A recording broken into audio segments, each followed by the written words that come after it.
I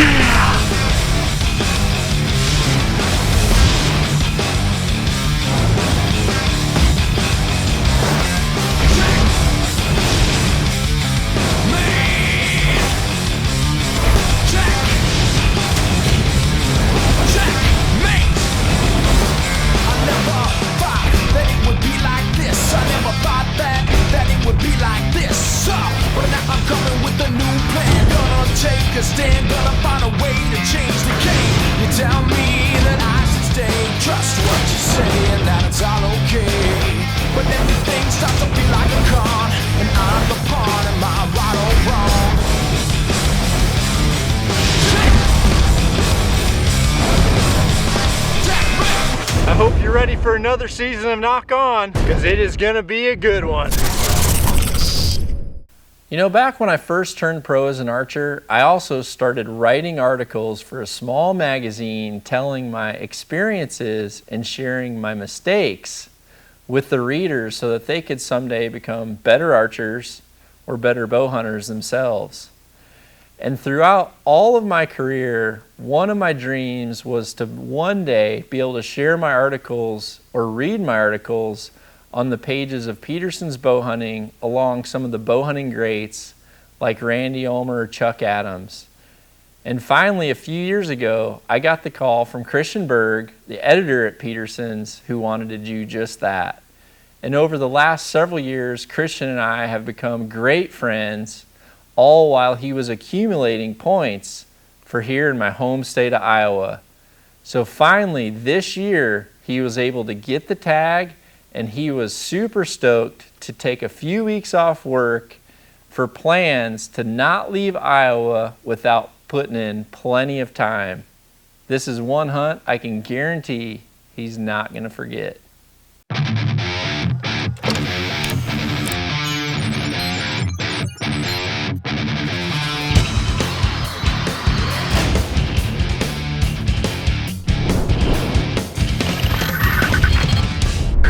Hey guys, Christian Berg here. I'm out here in southern Iowa, super pumped for this hunt. It's the first week in November. The rut is just heating up, and I've been waiting for this for a long time. I've been putting in my points just like a lot of guys do, and I've actually had enough points to draw this tag for a couple years, but unfortunately they had a really bad EHD outbreak in this area a couple years back, and the herd got whacked down pretty good. Dudley told me you might be better off just giving it another year or two, so that's what I did. Finally this year it just got to be like I had 5 points, and you'd just be stupid not to just use them and get a tag, so here I am. I managed to twist Dud's arm and said, why don't you put the bow away, run your camera for a few days, and let this Pennsylvania boy see if he can find a big Midwestern giant. So here we are down in a little timbered draw here with a creek bottom, a great spot for the first morning of the hunt, and this is where it all begins, and how it ends we don't know, but I tell you what, it's going to be fun trying to get it done out here. Get it done too, by the way. We are going to get it done. We're knocked and loaded. On this day, buck started to move right away, and we're in an area where I had got some awesome stealth cam pics earlier in the year of a really cool buck. I only had one daytime picture of this buck because he was mostly nocturnal. But as luck would have it, the first mature buck that Christian sees is old Super Slicer. That's the buck you wanted. You need to kill this deer. Be ready to kill him, Christian. I mean, get your freaking release ready and everything.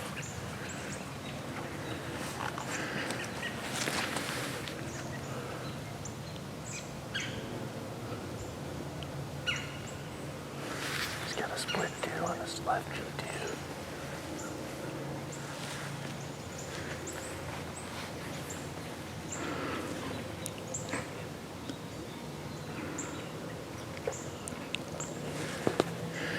Now if he comes right here, can you shoot him?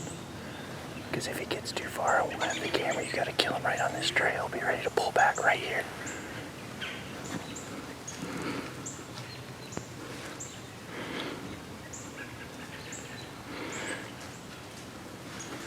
Be ready. Be ready.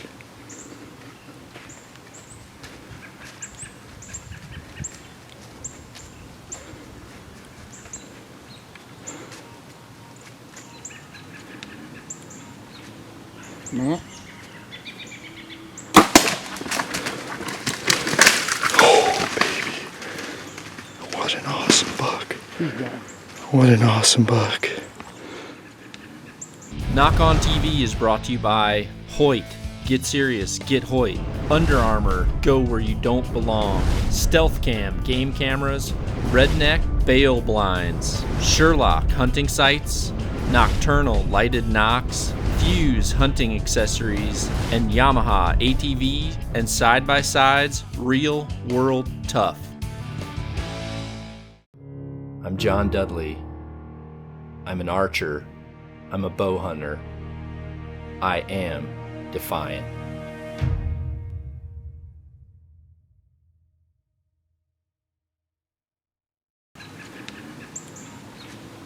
No.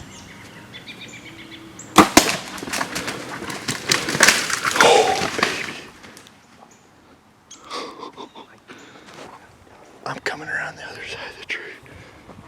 Oh my goodness. Right here, buddy. Yes. I cannot believe that.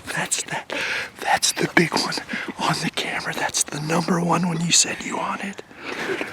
Oh my gosh, I love it. Oh, I'm shaking now. It's freaking. Oh, buddy. Oh, buddy. That's the big wide one that we wanted.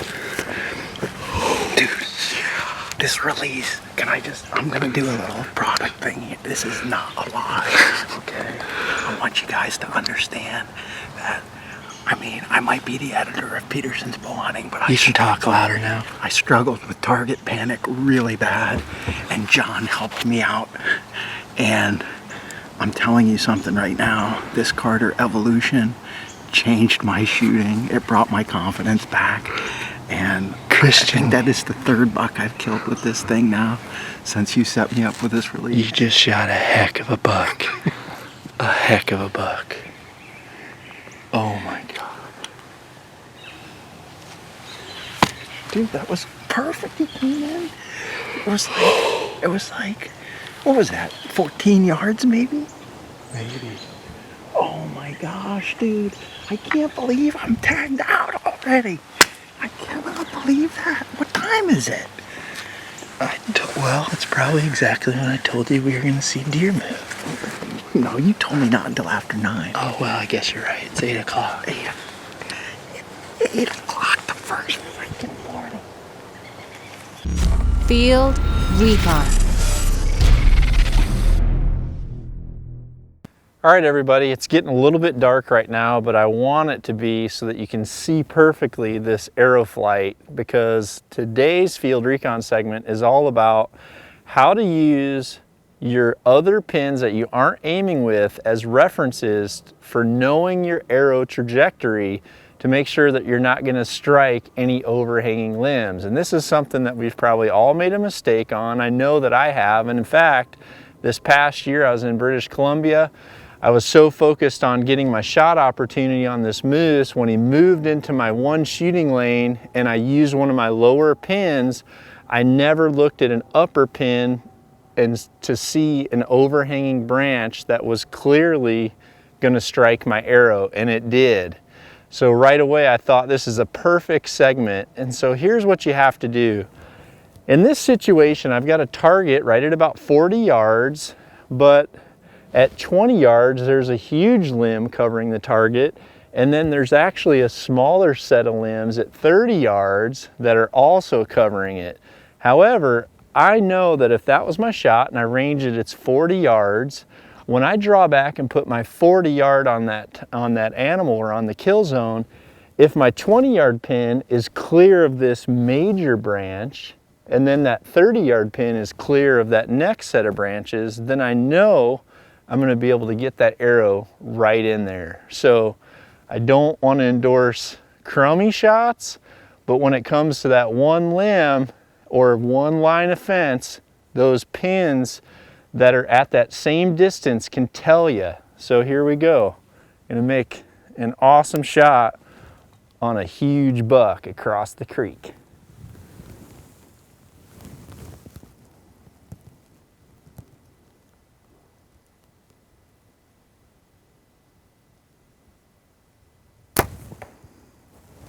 Smoked. Expand your archery knowledge with Nock On Podcasts, the highest level of world-class archery information available on either iTunes or at knockon.podbean.com. As I edited through all these different angles on this awesome buck, I just have to say I did it the whole time with a huge smile on my face. And I don't want to cut up Christian's recovery too much because he is just one of the awesomest guys that this industry has to offer. All right, right here, we're about, I don't know, 15 feet from the base of the tree. And right here is where I shot the buck. He was standing right on this trail. There's blood on the tree about 2 feet off the ground, right there where he was standing. Look at that scrape right on the other side of that trail. There's just a pile of sign in there. And we saw the buck go down. But I have a feeling it wouldn't be too hard to follow that blood trail if we needed to, which we don't really need to. He's laying right over here at the base of a tree. Well, let's go get our hands on him. Yeah. Wow, look at that freaking shot. What a perfect shot. Wow. Wow.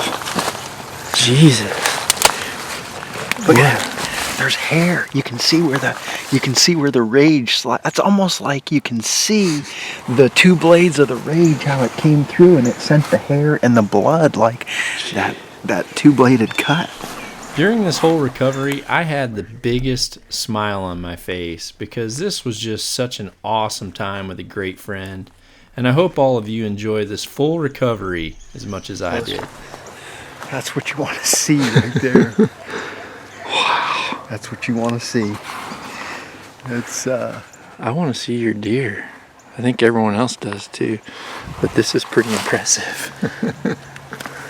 Wow. Look at that. I like these. These are my kind of blood trails. Even I can follow these kind. Oh man. Your buck is growing, Christian. He's growing? I can see him. I'm just following the blood. Just following the blood. Wow, that's a freaking giant buck. He looks so much better down on the ground. Good Lord. You think he's been hustling? Fighting? Are you ready for me to pull this thing up? Yes, absolutely. Yeah, hang on. Because you're going to see right here. That other side's better than this side too. Boom! Oh man. What a buck. Look at that G2. Look at the blade. Look at on this side. Look how bladed that is. Oh my gosh, what a tremendous buck. That is what we came to Iowa for. It was only 15 hours, 1,100 miles drive out here, and I would say it was well worth the trip. Because I am going home with a Hawkeye State Giant. Very, very pleased with that. I'm very, very blessed. Some would argue a Cyclone State. I guess so. Yeah, old Steve would be mad, huh? Wow, look at I don't know what the rage job. Man, Congratulations, buddy. thank you, brother. Thank you very much. That is an awesome buck for sure. He's got a neat rack. Look at the color. It's like so unique. he's got dark spots and light spots. And I don't know where he's been hanging out, but he's got, I guess maybe that's just from just now. He's got a bunch of slugs crawling on him. He's a freaking swamp buck, dude. A swamp donkey. Wow. Hey everybody, want to join the Nock On Nation? Go to knockonarchery.com to see our entire line of trendy Nock On gear. Enter promo code SHOWFAN and get a free signed photo from Dud. knockonarchery.com. Nock and ready to rock. All right, well, it's a perfect morning. I've got this quiver full of all of the arrows that we had fletched in a previous episode with different vein configurations. I've taken the first set and I've sighted in right here to distance I'm comfortable with of 60 yards. So I'm gonna shoot this full quiver of arrows down at the target, and then I'm gonna talk with you about what exactly it is that we're looking for a perfect match.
All right, well, this is a perfect result. So what we're doing is we're taking a shaft that we're fairly certain is perfectly matched with our bow, and we've decided to use several different fletching options first to really tell us what this bow is liking for an actual arrow build.